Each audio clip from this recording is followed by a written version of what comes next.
Hey everybody, welcome to another video with Technically Gifted. Today we're going to talk about breaking into tech. This video should be helpful for anybody, even if they're in college, coming out of a boot camp, going into a boot camp, or even on the very beginning end of starting their journey of becoming a self-taught programmer or coder. The first thing we want to talk about is knowing your value, understanding your strengths, and how they align within tech. One of the biggest things that I see non-traditional candidates not embracing is the fact that they bring a different perspective or a unique perspective. Some people may be in a career change from nursing or maybe even sales to a more technical role. And what people don't realize is if you end up on a product team, meaning you work for a team that directly touches software that will make the company money, you bring a different perspective to the product. You are able to give another angle that allows a company to get in their customer's shoes. I love the Twilio company words there. And help the company essentially profit more. And that's something that a lot of people should embrace. And if you ever interview and you need to say that, let it fly, because that is something that people will love to hear. Another thing is to identify your niche. Even if you're in college, once again, or starting your journey, you want to try all areas of tech. This can mean trying data analytics, software engineering on the front end and back end, or maybe you want to try being a project manager, or even take a stab at dealing with people and being sales. There's a lot of different routes that you can take for working in tech. It's a very broad term, and you should really try everything out before committing to one thing. And a great way to do that is by building projects. And when you build projects, these are things you can put on your resume, like a website being made. Yeah, back to what I was saying. It could be like being a website that showcases your resume, or it could even be like a video game, depending on what role you're going for. Or I know one friend of mine actually found data sets online and broke them down into graphs, and during his interview presented it as a business pitch on why a company should make a certain decision. Your projects are literally your resume when it comes to tech, no matter what field you're in. It is so easy to capitalize your learning experiences into a getting hired experience. It's a great thing about the field, but it's also one of the hard things and more stressful sides of it. Because you have to take the initiative and be motivated on your own to do it. Another note on that is it's important to realize a software engineer at Amazon is completely different than being a software engineer at Home Depot. And even within the same company, the same job title can vary greatly. For example, I work at Twilio, I'm a back-end engineer. But what I touch every day is nothing like what a front-end engineer will touch. So it's another thing to keep in mind. You can have the same job title, completely different niche under the same role though.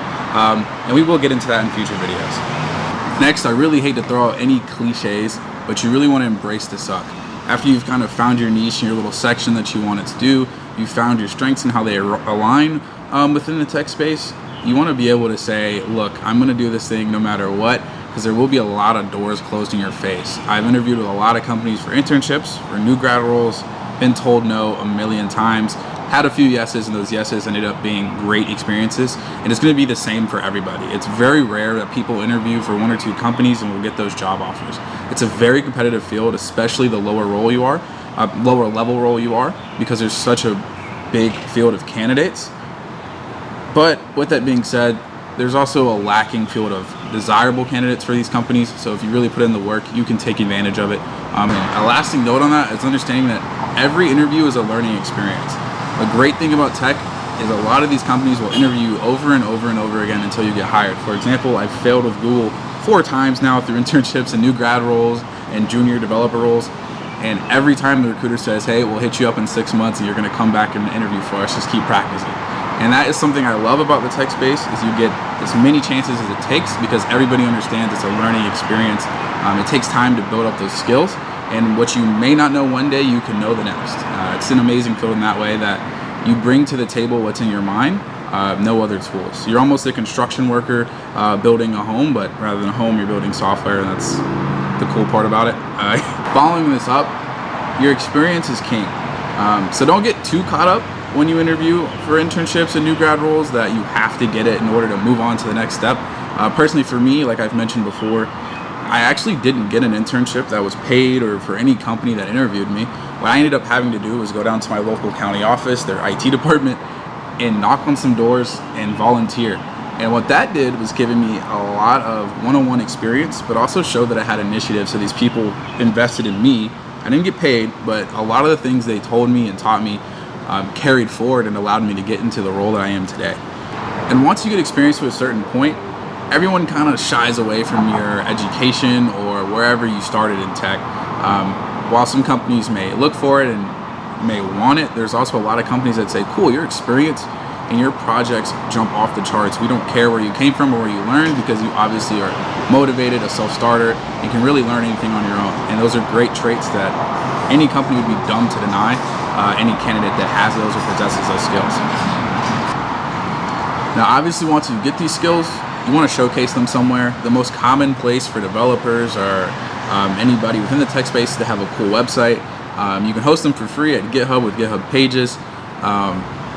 There's a lot of little things you can do to stand out. I know if you're UI UX, like a front-end developer, you can really step on the side of taking all your time and having cool animations and something that's pleasing to the eye. Where if you're a back-end engineer, you have some sort of exercise showing that you know how to connect a front end to a back end. If you're a salesperson, you know, having more of a marketing approach and selling yourself in a more simple way, easy to navigate website. Once again, anything that's appealing and shows that you have some drive, a little bit technically on the technical side, you will succeed, and you most likely will get an interview. And another big thing too is your actual resume that you submit to these companies. Don't be afraid to be creative with. Tech is a wacky space. I mean, a lot of these people show up every day to work in a t-shirt and underwear, right? So don't be afraid to have your paper resume show up as more of like a graphic or a work of art. I mean, mine definitely is not a sheet of paper just listing out my accomplishments. So that's another tactic that I think a lot of people are scared to do, but can really help you out when you're breaking into tech, because you're going to have a lot of these people coming from colleges that are made by their recruiters or anybody on campus, and they're all going to look the same. And then you're going to come through with this beautiful, pleasing to the eye resume that kind of breaks some boundaries of what people traditionally do, and they're going to remember it, and they're going to probably reach out to you for an interview. Lastly, you want to remember to network. There's a lot of people in tech, and there's a lot of people offering help in tech. One of the biggest things I saw as soon as I started working is that on LinkedIn, people are always posting jobs available. I've even seen people reach out directly to old employees to help them out.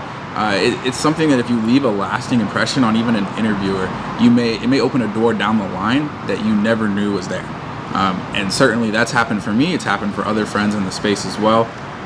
Just leaving a good impression, showing up to every door, knocking on it, smiling, embracing it with a good attitude, even if it didn't work out in the end, will get you so much farther than just sitting in your basement. Once again, how every programmer's depicted in any cartoon or anything, just banging away on a keyboard. If you can be collaborative, if you can shake hands, kiss babies, as my old college coach used to say, and leave an impression on people, you will go so far in this field. And mainly because a lot of it boils down to referrals. These companies embrace referrals. So if you can leave a good impression on someone that works at a company or has worked previously at a company, it's very easy to get a referral, which would basically fast track you. It's like skipping the line for a roller coaster in the interview process, and immediately get you to sometimes the team rounds. It's a really good way to get into the space, but once again, you want these relationships to be meaningful, not transactional. Transactional relationships are taxing for everybody, so if you can bring something to the table for them as well, or I don't know, maybe make it happen in a natural way, that's your best bet. But never forget to network. Whoever you talk to, whether it's a recruiter, an interviewer, try to get a LinkedIn, try to get an email, try to ask as many questions as you can to get some insight to their life. But once again, make it meaningful. I cannot stress that enough. So that covers everything I wanted to talk about. Knowing your value, finding your niche, knowing your strengths, how you fit into tech, embracing the suck, understanding that doors are going to get closed, understanding that your experience is king. This means your projects included, any volunteers or any side work you may have done, even if you did not get paid for it, it still looks good for you, and it still does a lot to boost your resume and put you ahead of other candidates.